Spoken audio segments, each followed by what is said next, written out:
This is CBN NewsWatch.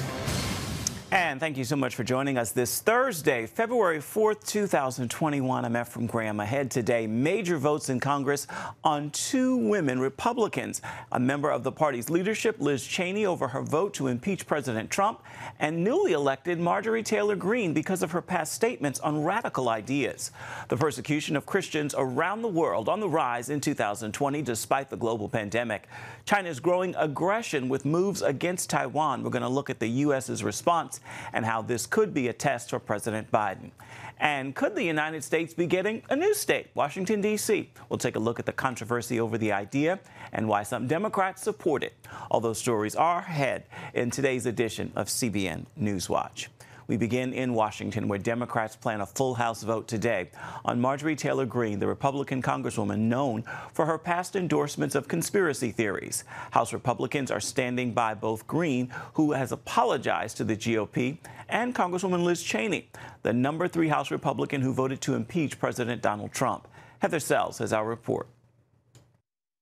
House Republicans are standing by two members who have been embroiled in controversy for very different reasons.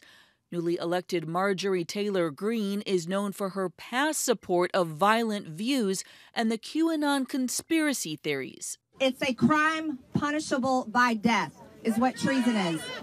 Nancy Pelosi is guilty of treason. She's also questioned the 9/11 attacks and whether different mass shootings were staged. House Democrats plan to vote to strip her of her committee powers. But Republican Minority Leader Kevin McCarthy calls it a partisan power grab that unfairly punishes Greene. They're going to judge her on things that were said that she has now denounced before she was ever a member of Congress. Late Wednesday, he condemned Greene's past approval of conspiracy theories and said she apologized to the GOP conference. The Hill reports some gave her a standing ovation for that apology. I denounced all those comments that were brought up. Everybody, and she came inside our conference and denounced them as well. She said she was wrong. At the same time, House Republicans are standing by their number 3 leader, Liz Cheney. Many pro-Trump conservatives had wanted her out after her vote to impeach the president. But the House GOP overwhelmingly voted in a secret ballot Wednesday to keep her in leadership by a vote of 145 to 61. We really did have a terrific vote tonight, a terrific time this evening, laying out what we're going to do going forward, as well as making clear that we're not going to be divided and that we're not going to be in a situation where people can pick off any member of leadership. Some House Republicans are also going on the offensive, calling for the stripping of Democrat Ilhan Omar's committee powers for what critics have called her anti-Semitic comments in the past. Many believe what's really at stake is how the GOP defines itself. How closely will it align with President Trump? And how will it distance itself from conspiracy theories? Heather Sells, CBN News. We turn now to some potentially good news in the fight against the coronavirus. Preliminary findings show that AstraZeneca's COVID-19 vaccine may be able to reduce the spread of the virus. If that's true, that's good news, but I'd like to see the data myself. The report comes as the United States is seeing some hope in the battle against the virus. The 7-day averages of hospitalizations and deaths are declining, although an average of 3,000 are still dying every day. The biggest concern, the new variants from other countries could still create many new problems and prolong the spread of the disease. Even in the midst of a worldwide pandemic, Christians are still facing severe persecution. According to the watchdog group Open Doors USA, the number of Christians murdered for their faith rose 60% in 2020. And as Charlene Aaron shows us, COVID-19 and technology are driving some of the persecution. Open Doors' annual watch list ranks countries that are most dangerous for Christians. And for the first time, the top 50 are reaching very high or extreme levels of persecution. The watch list report reveals more than 340 million Christians worldwide face high levels of persecution for their faith. That's 1 out of every 8. While this year's top 10 countries remain mainly the same, there is one notable addition: Nigeria. There alone, an average of 10 Christians are murdered each day due to their religious beliefs.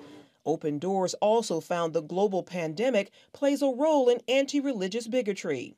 Well, the big surprise on the World Watch List 2021 is that extremists and governments are using COVID as a justification to increase persecution against Christians, and we see this in several places. President and CEO David Curry explains how it's happening.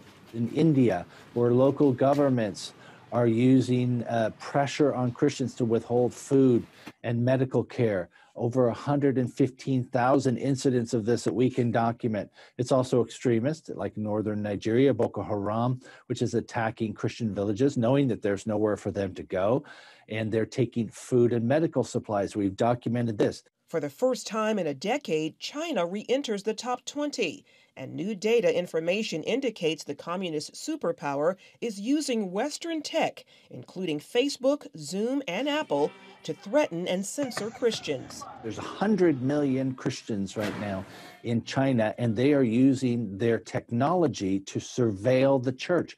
They're watching their every move. They're seeing when they go into church. They're using facial recognition. They're looking at their searches online. They have a massive surveillance system, which is monitoring religious practice in China, and it is absolutely chilling. Meanwhile, Curry hopes the Biden administration will make human rights and religious freedom a priority in its first 100 days. Well, we've briefed the Biden administration. They're aware of the World Watch List. They respect the data. And we're suggesting, first, you appoint a respected person at the State Department, an ambassador for religious liberty.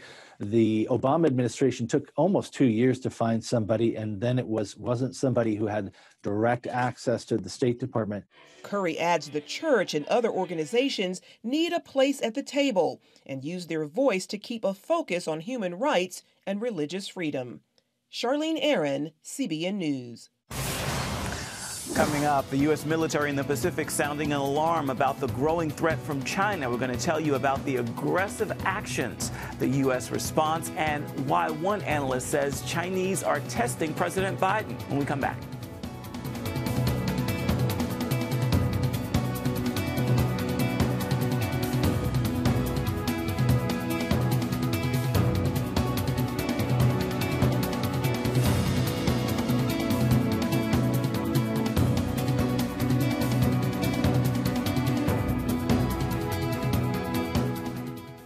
If you're tired and exhausted all day, you can't think clearly, and you really just need a cup or even a pot of coffee to get through your day, then join me, Dr. Josh Axe, for this new series where I'm going to teach you how to transform your diet and use essential oils and supplements to get a better night's sleep. Wake up to your best life. Call 1-800-700-7000 to get your free DVD or booklet of Protect Your Sleep today.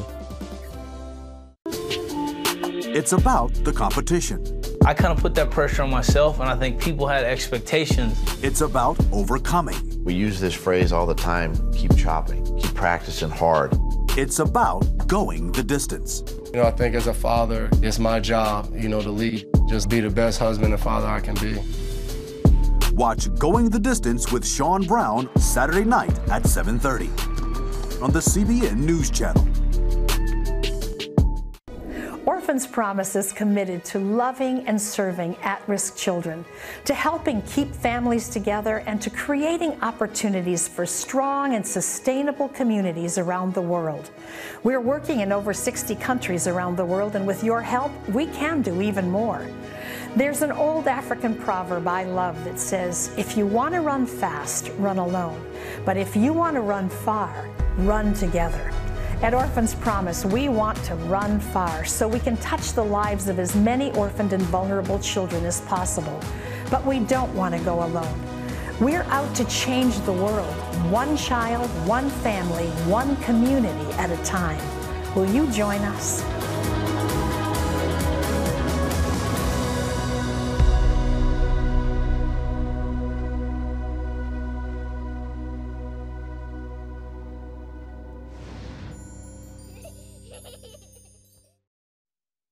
Get the top political news and analysis from Washington on Faith Nation, tonight at 6 Eastern, only on the CBN News Channel.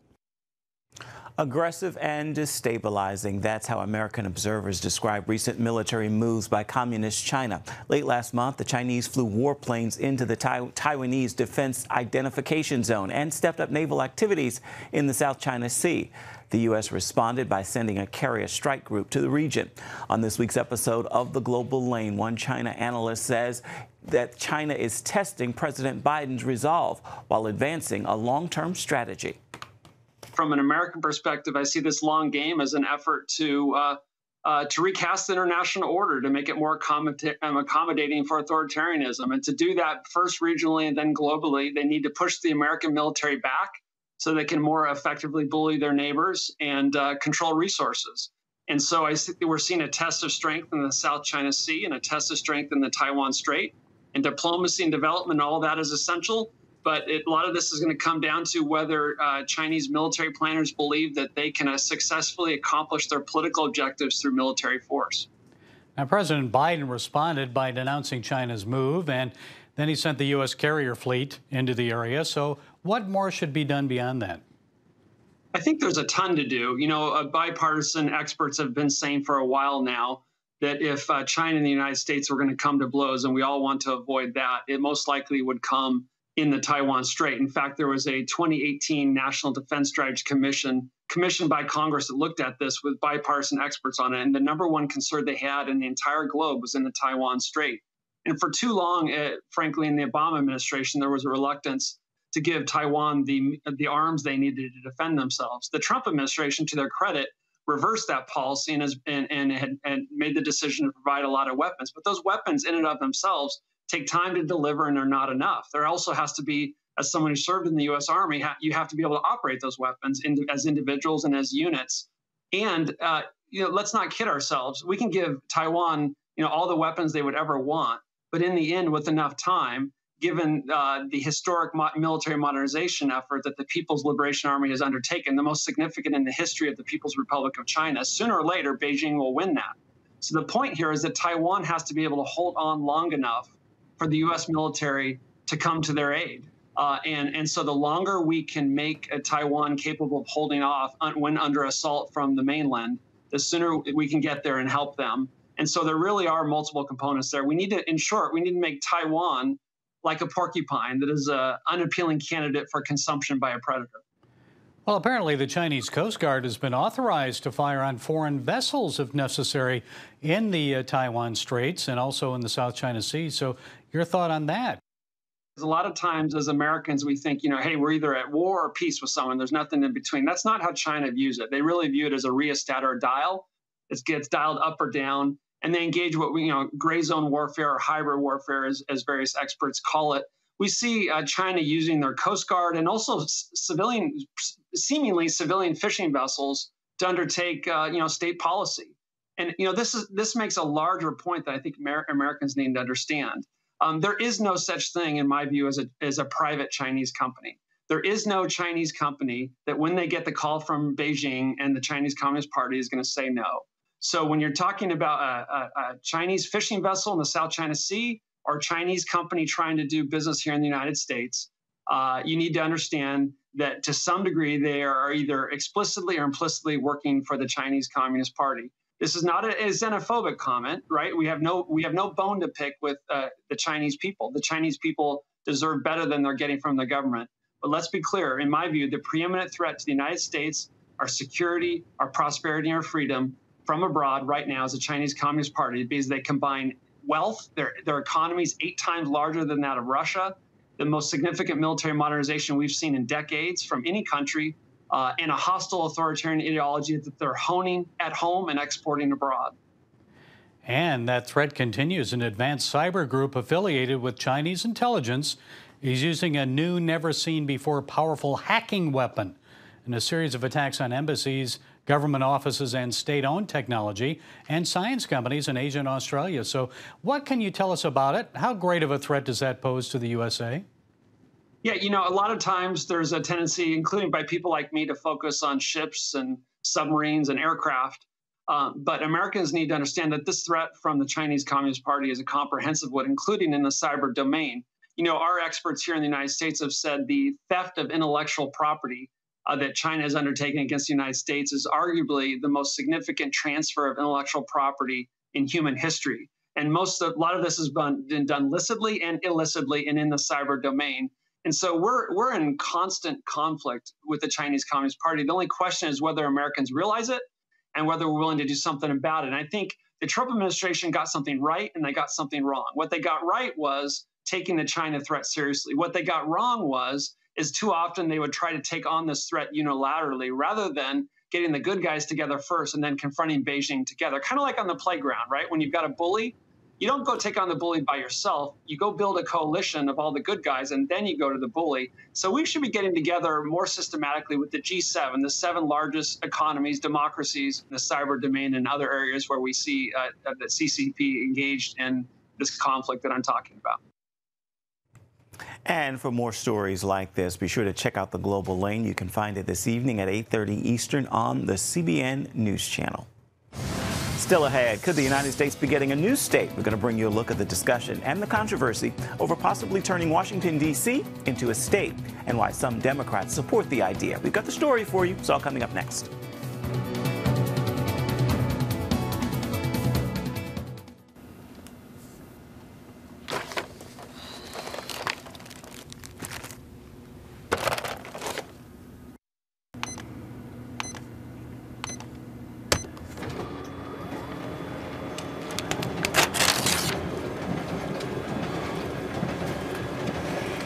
Life is better with a good night's sleep.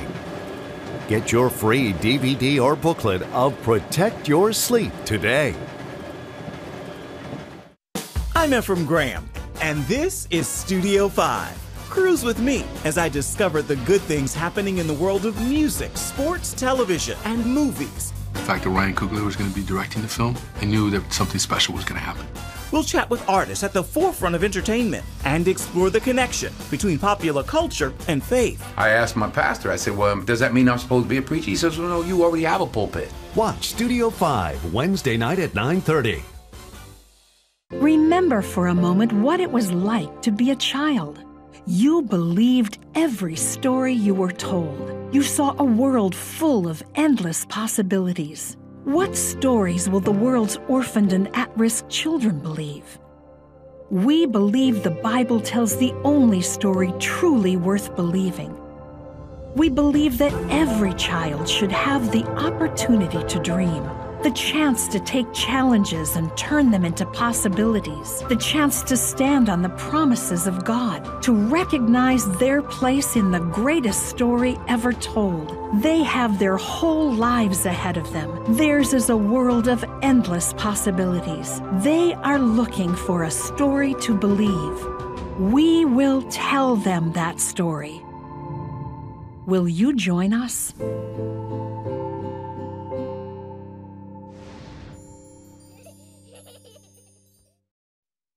Experience the excitement of the 2021 Super Bowl breakfast. Get ready. Featuring NFL legends Tony Dungy, Anthony Munoz, Benjamin Watson, and more. You know, I just closed my eyes and said a Hail Mary. Along with the presentation of the prestigious Bart Starr Award. It's an hour of great stories you won't want to miss. Saturday, February 6th at 11 a.m. and 7 p.m. And Sunday before the big game at 2:30 p.m. Eastern on the CBN News Channel. Statehood for Washington, D.C. It's long been a priority for many in the nation's capital. It's a controversial move that would likely shore up Democratic control of the United States Senate. Democrats had planned to push the issue with the Biden administration even before the Capitol riot. So how did that catastrophic event strengthen their resolve? Jennifer Wishon explains. When the framers set up the District of Columbia as the seat of the federal government, they were careful to keep it neutral. Critics of statehood argue upsetting that delicate balance could prove catastrophic. Supporters point to recent deadly riots at the Capitol as proof it's necessary. It's over! You better run, cops! In attempting to address this infamous scene in and around the Capitol building, D.C. Mayor Muriel Bowser felt her hands were tied. In states, governors control their respective National Guards. In D.C., however, the president's in control. Congress must immediately transfer command of the District of Columbia National Guard from the President of the United States and put it squarely under the command and control of the Mayor of the District of Columbia. Bowser and allies seeking D.C. statehood see an opening, with Democrats now holding the White House and majorities in the House and Senate. We must get statehood on the president's desk within the first 100 days of the 117th Congress. With 706,000 residents, D.C. boasts a greater population than the states of Vermont and Wyoming, yet has no voting representatives in Congress. Frustration over that is seen vividly throughout the city with the revolutionary slogan, "Taxation without representation." Still, Roger Pilon with the Cato Institute says the framers had their reasons for designing the seat of the federal government as they did. The framers wanted to have the seat of the new federal government independent of any given state. A decision influenced by another raid in 1783, when hundreds of disgruntled Revolutionary soldiers marched to the Capitol, which was then in Philadelphia, to demand payment. When Pennsylvania's state government refused to protect Congress, members fled to New Jersey. They didn't want any given state to be disproportionately influential on the new government. In other words, they wanted neutral ground to conduct the people's business. One can imagine scenarios that would be quite uncomfortable. For example, if you had the District of Columbia with its own state government, entirely Democratic, and you had a president who was Republican in the White House, you could imagine the temptation to, for example, withhold services that would be essential for the federal government. The idea of D.C. statehood has been debated for decades. Pilon and many other constitutional scholars say it can't happen without a constitutional amendment. One passed by Congress and signed by President Jimmy Carter in 1978 failed to be ratified by enough states. Another attempt came last year. The District of Columbia Statehood Bill, H.R. 51, is passed. The House approved a bill that reduces the 10 square miles of the district as specified in the Constitution to an enclave around the National Mall that would remain under congressional control. The remaining land would become the 51st state, called the Washington Douglas Commonwealth, a nod to both George Washington and Frederick Douglass. Supporters say this approach would not require a constitutional amendment because it preserves a federal district as prescribed in the Constitution. It could still face an uphill battle even with a Democratic-controlled Congress and White House as long as there's a filibuster in the Senate. That's because the measure needs 60 votes, which currently aren't there. And even if the filibuster is eliminated, not every Democrat supports the idea. Should D.C. become a state, it will be granted 2 U.S. senators, and Republicans say that's the real goal. This proposal is plainly nothing but a Democratic power grab. Since D.C. consistently supports the Democratic nominee for president, statehood would tilt the balance of power in the Senate to Democrats.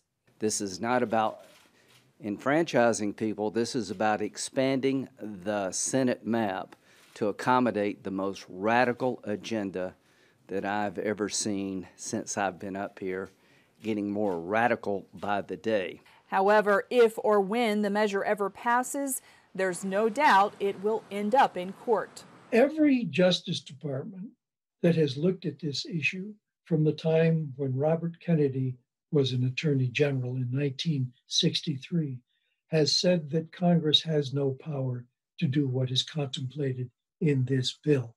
Meanwhile, another constitutional amendment would likely have trouble too. Recent polling shows 64% of Americans are opposed to making D.C. the 51st state. Jennifer Wishon, CBN News. Coming up, despite the restrictions imposed by the coronavirus pandemic last year, there was a major step forward for translating the Word of God into new languages. We're going to have that story for you when we come back. Please stay with us. You're watching CBN NewsWatch. We'll be right back.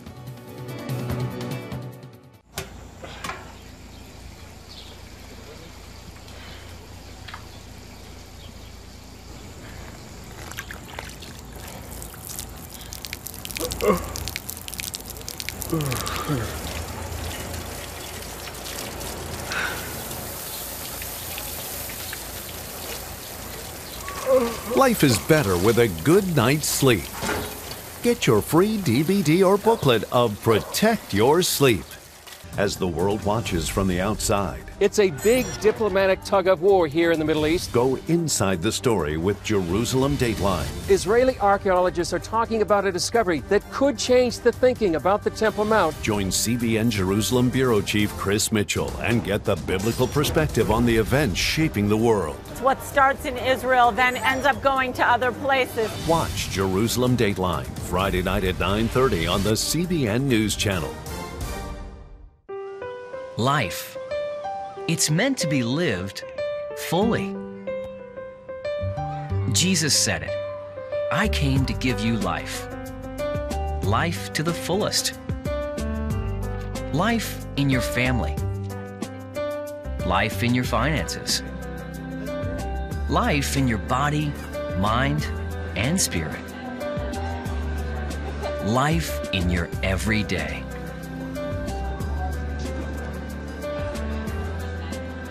At CBN.com, we're taking what Jesus said seriously. We're here to help you discover life.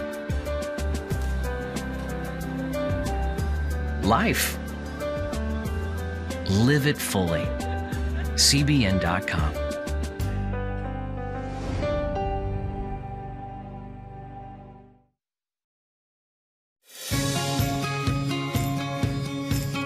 Young people, millennials, are flocking to church. It's not an exaggeration to say that we love to meet them and that we love to know their stories.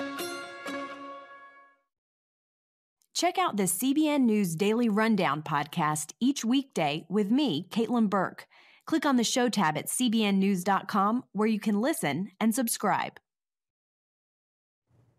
A major step forward for translating the Bible into new languages in 2020. For more than 50 years, Wycliffe Associates has aimed to give people the Word of God in their own language. It announced this week it finished more Bible translations in 2020 than in any other single year, despite the obstacles created by COVID. The global organization said New Testament translations were completed in 141 languages and 8 new languages in the Old Testament. Wycliffe is working to provide a Bible in every language by the year 2025. Time now for your Thursday Thankful, and I pray you will join me in this prayer of gratitude today. Father, thank you for your creation that worship you in splendor. I vow this day, so will I. Just as the sun rises to greet you, I will bend my knee in prayer and rise in gratitude. With that word, I encourage you to make today a thankful Thursday. That is going to do it for this edition of CBN Newswatch. You can always find more of our programs on the CBN News Channel. You can also find them online at any time at cbnnews.com. We'd love to know what you think about the stories you've seen here today. You can email us. The address is right there on the screen, newswatch@cbn.com. And, of course, you can always reach out and touch us on Facebook, Twitter, and Instagram. We'll see you right back here, same time tomorrow. Goodbye. God bless.